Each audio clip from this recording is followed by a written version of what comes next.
Hey, how are you? It's Kofi, Nartey, celebrity and luxury real estate specialist. Today's question actually came from an agent in our own market.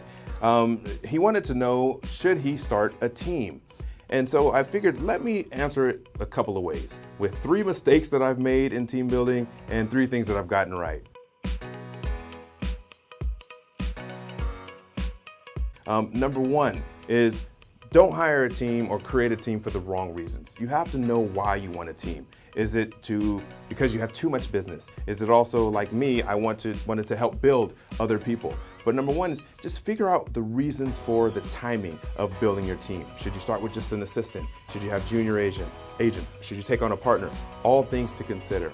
Number 2 mistake I made was really, looking at my notes here, was having poorly defined goals and expectations of the team members. It's a mistake I think a lot of team leaders make, a lot of agents make, is when you hire someone, even if they're administrative staff, not giving them the specific expectations that you have of them. And more importantly for agents, what are the goals that you expect them to meet? And then number 3 was really just not cutting ties quickly enough. If someone is not a fit for your team, if they can't cut the mustard, if they, you lead a horse to water, but you can't make them drink, maybe they're just not thirsty enough. They don't have the drive in themselves to really get over the hump and close deals and close business. 3 things that I did get right though was recruiting adjectives, not nouns. So what I mean by that is, what kind of people do you want on your team? It's easier to teach them the nuts and bolts of the day-to-day transactions, but you can't teach them honesty. You can't teach them integrity. You can't teach them motivation. These are all adjectives. So make sure you're hiring, intelligence. You're hiring these things that describe the person and not just who they are or what they've done. Number 2 was the daily and weekly accountability. I talked about that being a mistake, but also in terms of success, having everyone on my team have a weekly, what we call focus and finish list.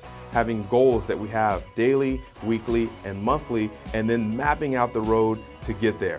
We even have a bell that you can ring in our office. If you've hit one of your goals, you're ringing the bell. And our goal is to have it sounding like Vegas around here with so many bells ringing. And then the 3rd thing is leading by example. I describe this as something I call alignment leadership, right? And making sure that my actions are in alignment with what I'm asking my team to do. Also, making sure that their goals are in alignment with their actions. But if I'm not charting the course, if I'm not making my calls, if I'm not doing all the things I'm asking them to do, they're not going to step up and do it.